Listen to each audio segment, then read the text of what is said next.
Ce podcast existe grâce au soutien de Non-Violence 21, du Centre pour l'action non-violente, de l'association Sortir de la violence et de l'association pour la communication non-violente. Il existe aussi grâce à vous qui écoutez, qui partagez, et grâce aux généreux donateurs et donatrices qui aident à la fabrique de cette émission. Merci beaucoup. Sachez que j'anime désormais des ateliers créatifs de sensibilisation à la force de la non-violence à destination de tout public à partir de 14 ans. Toutes les informations sont sur mon site force-nonviolence.fr. Parlez-en autour de vous. Belle écoute.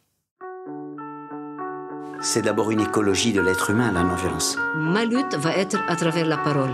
Si tu mets la graine de violence, tu la retrouveras en face.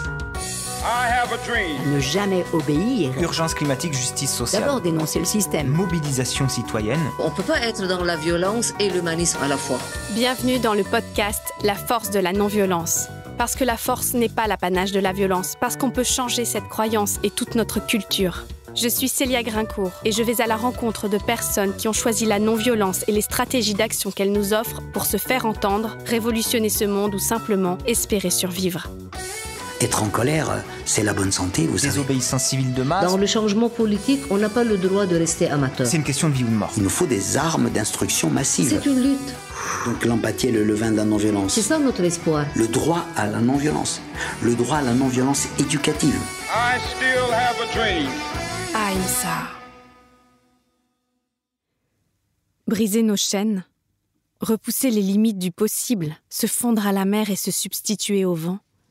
Qui ne connaît cette inspiration que la nature ou l'art parfois nous offre, cette aspiration à la liberté que nous pressentons comme intrinsèquement nôtre de toute éternité. Rien qui m'appartienne, sinon la paix du cœur et la fraîcheur de l'air, disait le poète japonais Kobayashi Issa. Mais cette liberté totale, détachée de toute contingence humaine, est-elle réaliste dans une société où ce n'est bien souvent que la liberté d'écraser l'autre que nous voyons à l'œuvre ? À l'éco-village de Pourgues, la valeur numéro 1 qui figure sur les frontons de nos mairies est aussi la leur. Libre d'être soi ensemble, telle est leur devise.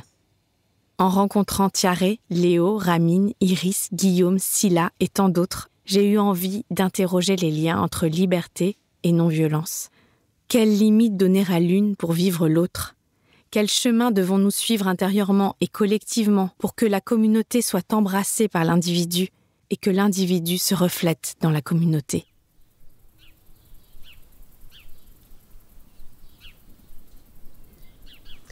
On m'a souvent demandé si j'avais toujours été sûre de vouloir vivre dans un éco-village. En fait, oui. Parce que face à l'état du monde dans lequel on est aujourd'hui, personnellement, j'ai du mal à concevoir comment je pourrais vivre et faire face, en fait, à toute cette souffrance et toute cette violence que je peux percevoir dans une société classique. Ouais, je me dis souvent, je me cache à Pourgues, je me planque, et que c'est une très belle planque, avec vue sur les Pyrénées, avec des gens merveilleux, avec vraiment une vie douce, et avec ses lots de défis. Mais des défis que je relève avec joie, parce que je sais qu'on est déjà tous sur un espèce d'acquis, sur tout ce qui est violence éducative ordinaire, et violence de façon générale. Ça, c'est vraiment une légèreté que d'habiter dans un lieu comme ça. Alors là, on peut dire, qu'est-ce qu'on peut dire ça ? Tu veux faire tourner dans quel sens ? Dans celui-là. D'accord. Tu veux dire comment tu t'appelles ? Je m'appelle Solveig et j'ai 5 ans. Moi, je m'appelle Gabrielle et j'aime beaucoup la nature. Moi, je m'appelle Basile, j'ai 7 ans et mon animal totem, c'est le tigre de Sibérie. Tigre de Sibérie. Moi, je m'appelle Elliot, j'ai 12 ans et mon animal préféré, c'est le guépard. À toi. Il a un bobo. C'est quoi ça ?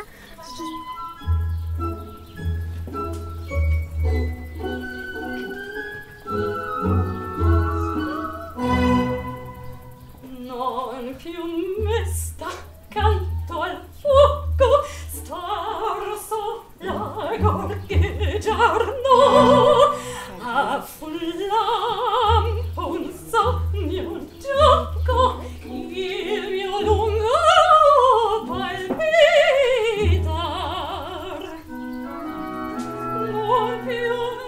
au sens qu'on donne à la liberté ici à Pourgues.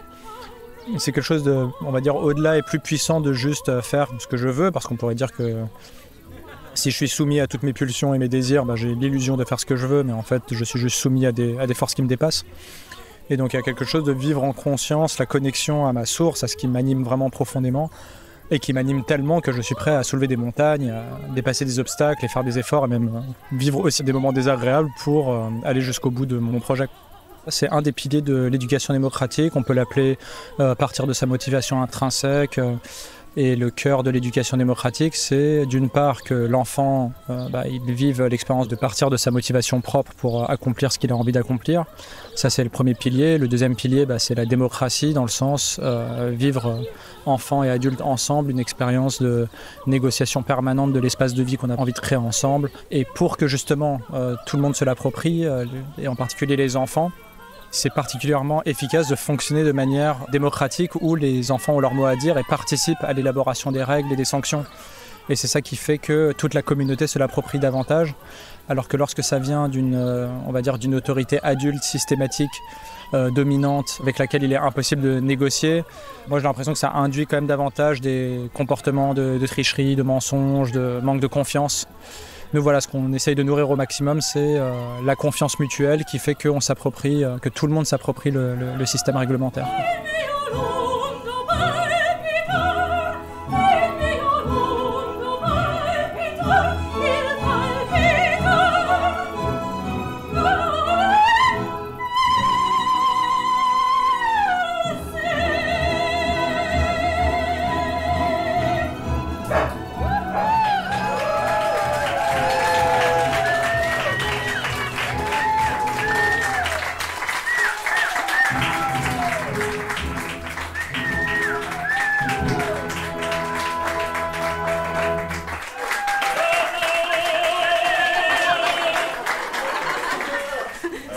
Camille de nous avoir partagé son film.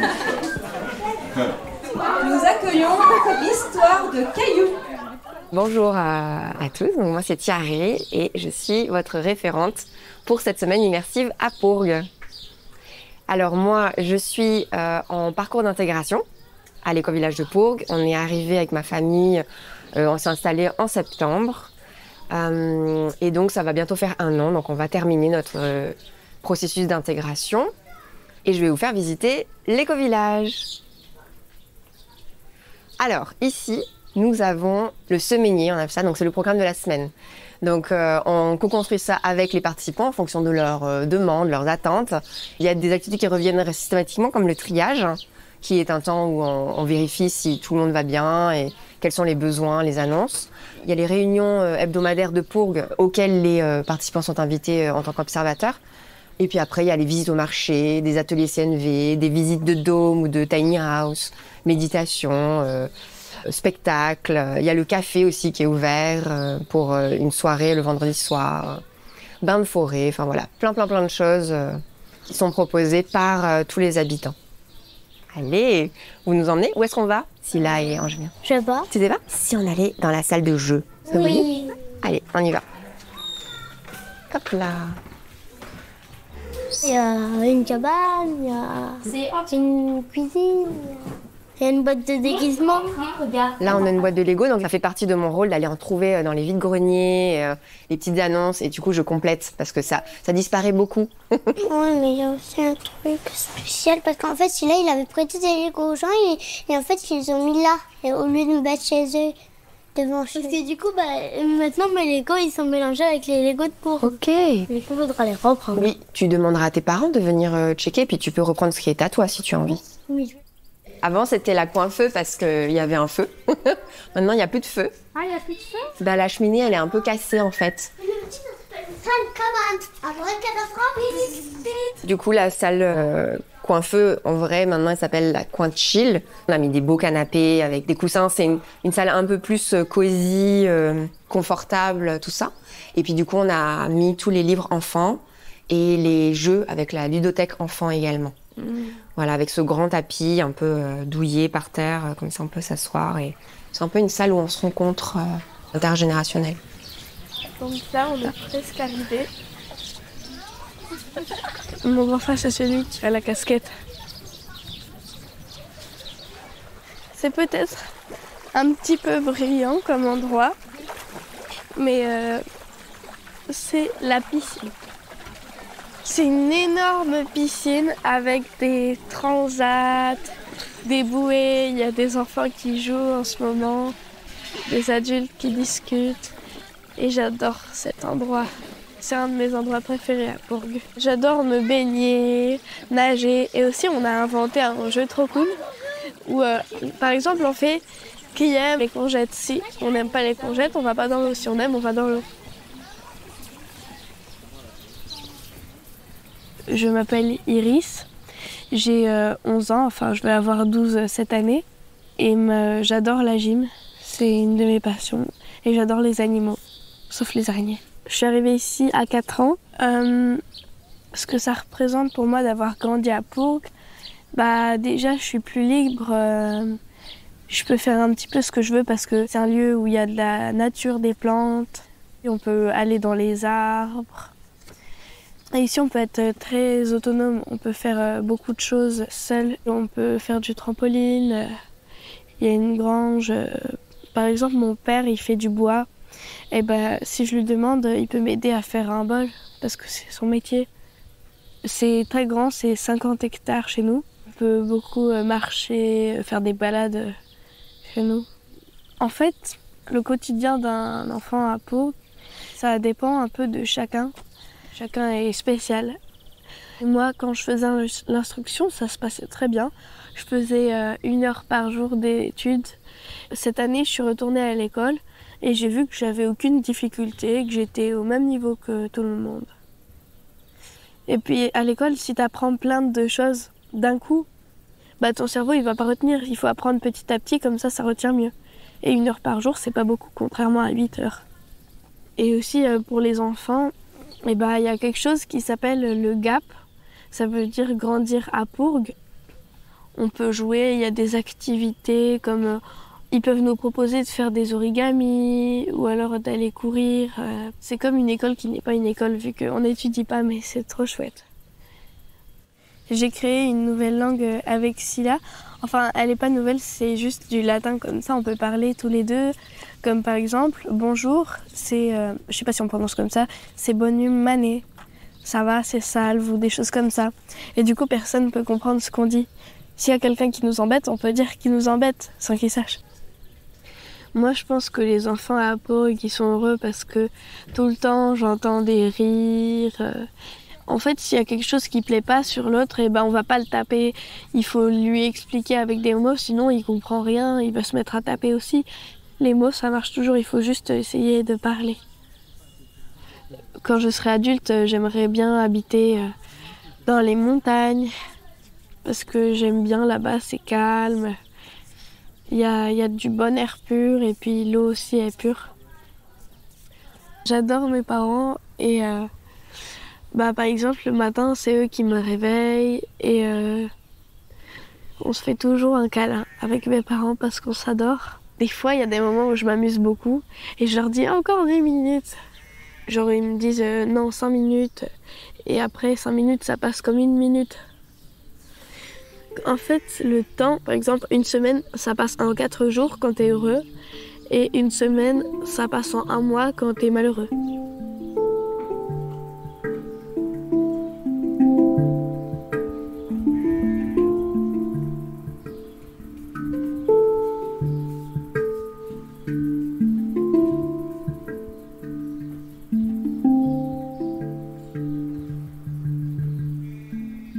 Alors, bienvenue à tous. Donc, on est là pour la réunion qui va parler du système économique, de notre lien à l'argent, de nos activités perso, de nos activités collectives, en lien à nos systèmes économiques. Moi, c'est la première fois que je facilite, mais je suis très content d'être là. Je serais assez ouvert aussi qu'on puisse partager s'il y a des attentes ou des intentions dans le groupe pour cette réunion, qu'on puisse les poser, et comme ça, ça peut aussi nous guider pour cette réunion. Pour moi, c'est important que j'ai une source d'argent, peu importe si je la trouve à l'extérieur ou dans le collectif, mais ça m'apaise, ça me tranquillise, parce que je suis pas à la retraite, voilà, j'ai pas de ressources en fait. Et je suis pas complètement détachée, donc besoin de cette sécurité-là, besoin de cet apaisement-là, voilà. De mon côté, j'ai juste besoin que l'argent soit un non-sujet pour moi. J'ai jamais eu de grandes prétentions en termes de consommation et tout. Et du coup, quand je suis arrivée à Pourgues, ouais, j'étais très en tension parce que j'avais besoin de gagner un peu d'argent pour équilibrer les dépenses que générait notre présence à Pourgues.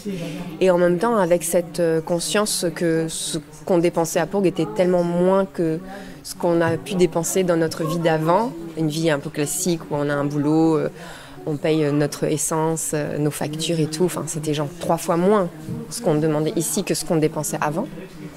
Et ouais, j'ai eu quelques mois comme ça où j'ai cherché à droite à gauche des jobs compliqués puisqu'on arrive dans un territoire qu'on connaît pas et tout. Et ça s'est apaisé vers janvier quand Pourgues a commencé à rémunérer un peu ses habitants. Voilà, permettre à ses habitants, qu'ils le souhaitent en tout cas, de gagner sur le site ce dont ils ont besoin. Et j'ai envie de me concentrer, mettre mon énergie vraiment à Pourgues, pour Pourgues. Gabriel, Julien a dit que lui, hier, il a pas joué. Julien, t'as pas joué? Non. En plus, j'ai joué. Ça va? Salut, c'est moi. Mais Choupi, c'est pas moi. Moi aussi, parce que si ça se trouve, il ment, il va la mettre chez lui. Attendez-moi, j'arrive. Je suis Guillaume. Je suis à l'éco-village de Pourgues depuis 3 ans. J'habitais déjà à l'Ariège, j'ai grandi à Toulouse.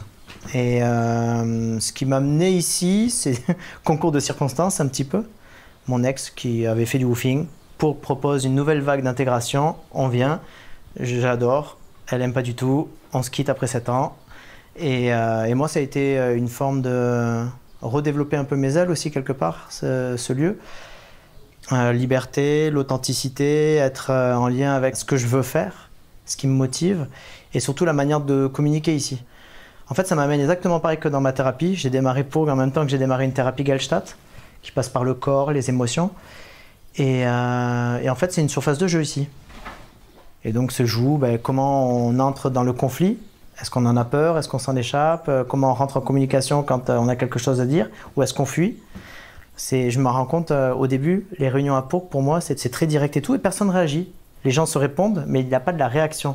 C'est-à-dire que c'est pas pris perso, ou c'est pas des agressions, quoi. C'est juste je dis ce que je pense. Et s'il y a un problème par rapport à ça, on est invité à aller, après la réunion ou le lendemain, à faire ce qu'on appelle un clearing sur la personne. Et donc là, en termes de communication, on demande à ne pas avoir la posture de victime. Ça, c'est un truc sur lequel on essaye de travailler un maximum, de prendre sa responsabilité. On a plein de processus, plein de moments, et après, c'est à la bonne volonté des personnes. Mais quand on vient à Pourgues, en général, on a un petit peu envie de travailler sur ça. Est-ce que le village de Pourgues est protégé de la violence? Alors, c'est une bonne question. Je ne pense pas qu'on en soit protégé de manière à vie. À tout moment, une personne nouvelle ou même ancienne pourrait peut-être déborder. Mais j'ai l'impression que les outils qu'on utilise apaisent et permettent de venir gratter ce qu'on n'ose pas, notamment dans les familles, dans les relations ou au travail. Ici, si jamais j'ai envie de dire quelque chose, c'est assez sécure pour que je comprenne qu'il y a une part de moi et une part de l'autre et qu'on se rencontre et que ça finisse pas, on se met sur la figure ou on s'insulte. Je peux pas dire que ça n'existe pas. En tout cas, on visualise si jamais il y a des rangs. Par exemple, on sait que Ramin a mis la moitié du prix, on ne le cache pas, il a mis 500 000 € sur les 1 million.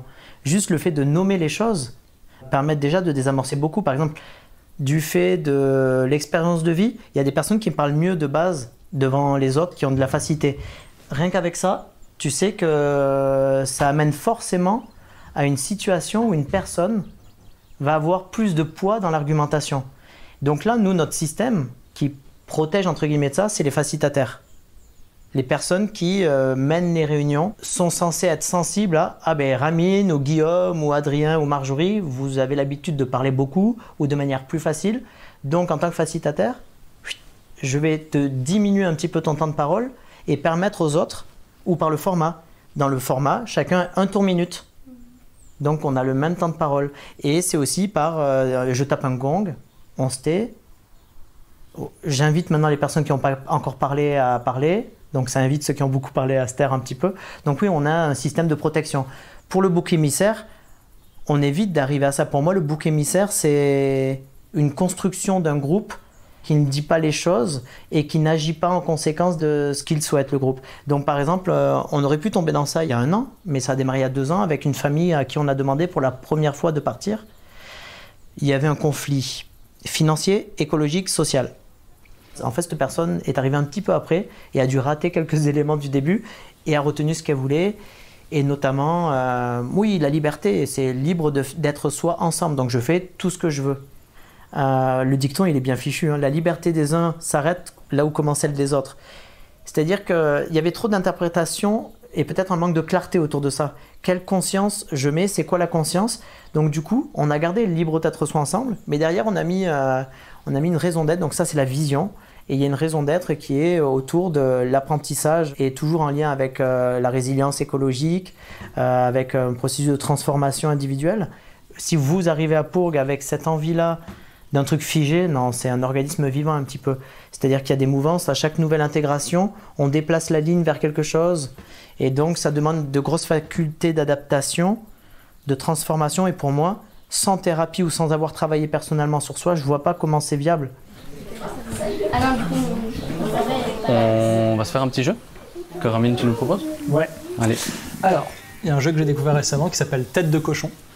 Donc, après les lapins égyptiens arrive la tête de cochon. On va être debout. On va former un cercle debout.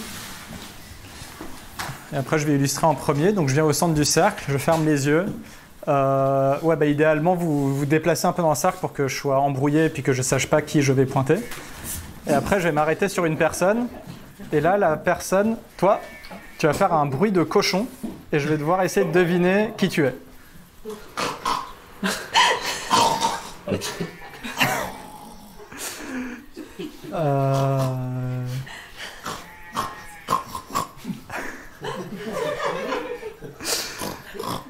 Clémence? Voilà, c'est ça le jeu. Attendez au centre, bravo, t'as gagné. C'était bon, mais J'ai relancé. Ouais, tu fais le...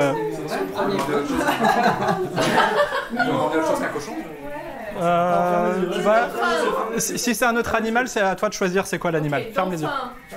Un dauphin?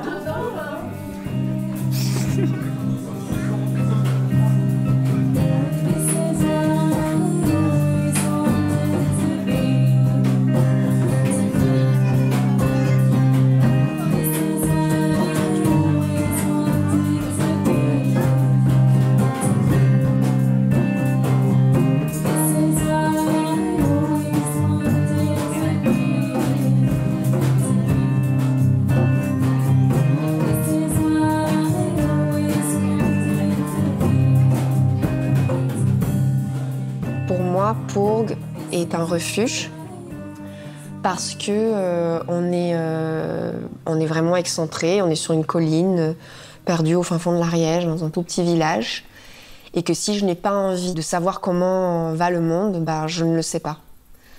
Encore une fois, c'est peut-être se voiler la face, mais en tout cas, moi, c'est ce dont j'ai besoin et c'est ce que j'apprécie.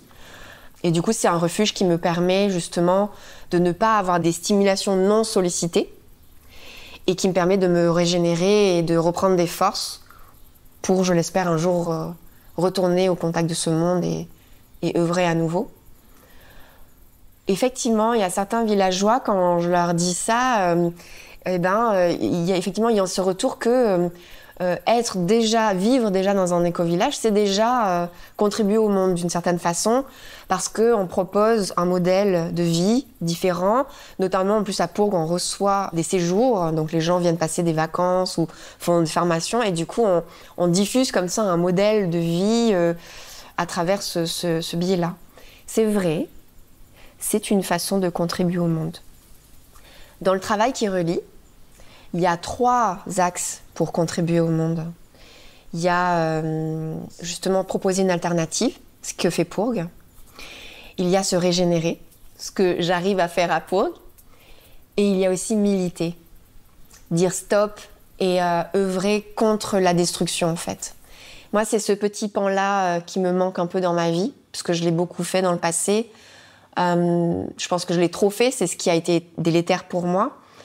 Mais j'ai l'impression en tout cas que dans ma vie, j'ai besoin un peu des trois.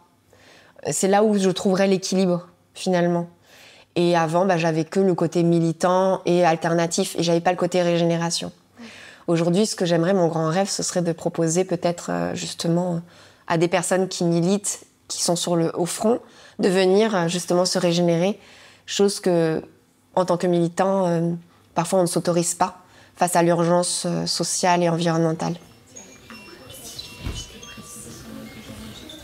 Le conseil va se réunir. Donc, est-ce que, Scylla, tu voudrais être le musicien cette fois-ci? Tu passes et comme ça, dès qu'il passe vers vous, vous vous mettez dans le cercle.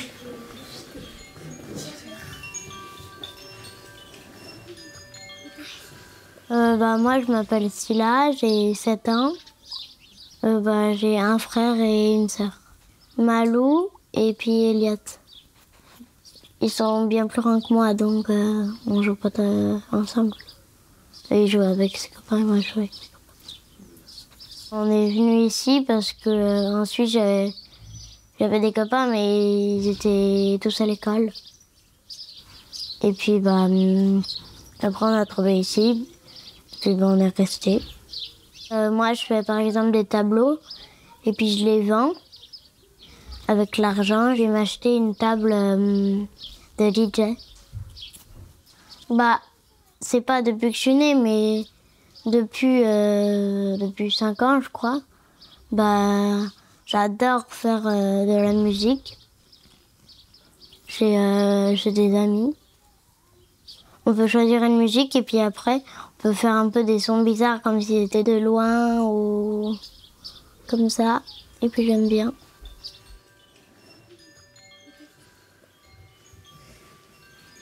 De ce que j'ai compris, plusieurs lutins ont des soucis de cabane parce que il y a la construction de la cabane qui prend du temps et ensuite elle est belle et puis du coup elle reste toute seule la cabane dans l'espace de jeu et il y a des enfants qui vont dedans et elle est fragile donc parfois elle se casse.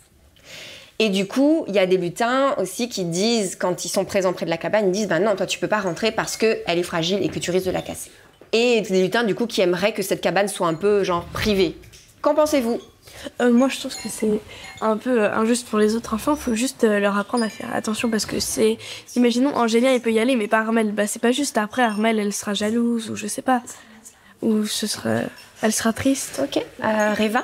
Moi, je me dis non, parce que la dernière fois, on avait déjà abordé ce point et... Est-ce que tu peux résumer ce qu'on avait déjà dit ? On avait dit qu'on devait partager et faire quelques minutes à l'intérieur pour lire son livre.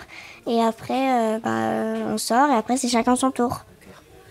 Zai, alors on va les poser les cailloux. Si vous avez besoin d'aide, vous nous les donnez. Ok, parce que les lancer, c'est dangereux.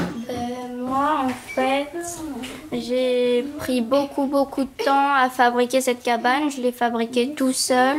À peu près. Presque tout seul. Et je suis d'accord que quelques personnes entrent. Pour moi, c'est 3 personnes maximum à l'intérieur. J'ai vraiment envie qu'on fasse très attention parce que c'est fragile. L'entrée est vraiment petite. Et qu'on n'entre que par l'entrée, par aucun endroit d'autre parce que vraiment c'est fragile.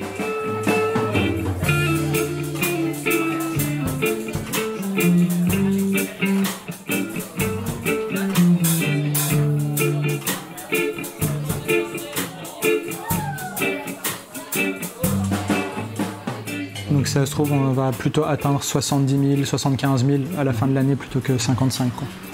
Donc voilà, ça c'est ce que permet de générer les activités perso jusqu'à maintenant. Et puis c'est le tout début quoi. Ouais. Moi je propose de célébrer ça, déjà ça et puis de se dire qu'en fait on a déjà mis tout ça en place et c'est trop cool. Célébration.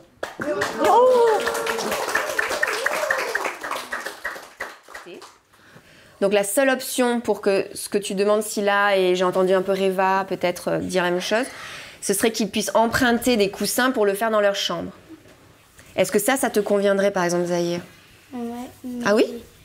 Oui, mais Pas pour cette cabane, pour une prochaine cabane, mais là j'ai pas envie de tout casser. En fait, c'est pour cette cabane qu'il y a un souci là, donc en fait, cette cabane, on doit trouver une solution pour cette cabane-là.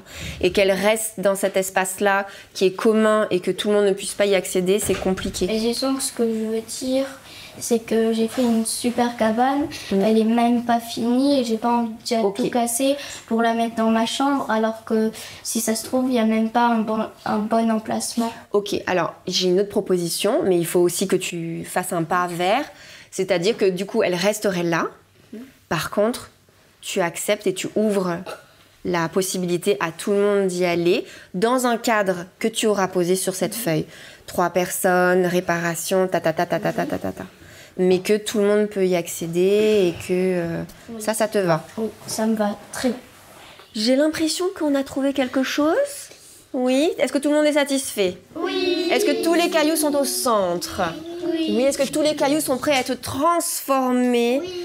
Parce qu'on a transformé ce point, c'est transformé en magicienne Oyana, c'est ça? Et comme les cailloux sont transformés, la magicienne va venir vous donner un feutre pour pouvoir décorer votre caillou, pour le rendre beau.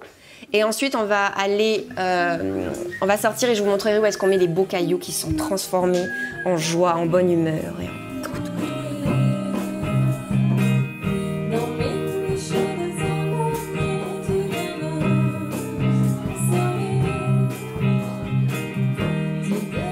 Bienvenue Toto, bienvenue. Bonjour. Bienvenue à l'éco-village de Pourgue. Ouais. J'ai soif, est-ce qu'il y a du coca? Du coca? Mais non, évidemment, il y a de l'eau. Oh. Est-ce qu'il y a des frites pour manger? J'ai faim. Non, il y a du quinoa. Et en dessert, est-ce qu'il y a des glaces?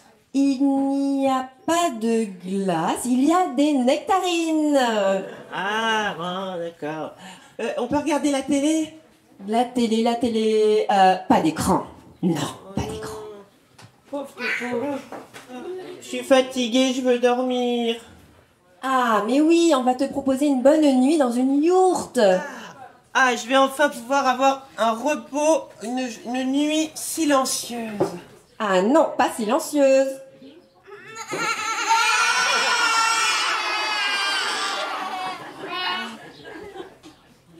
Oh, Toto, c'est le matin et t'as l'air si fatigué. Tu t'es pas bien reposé, on dirait. Non, j'ai encore envie de dormir. Tu voudrais faire la sieste? Ouais, je vais aller faire la sieste. Mais je crois qu'il est 14h et à 14h... Et voilà, Toto, bienvenue à Pourgue.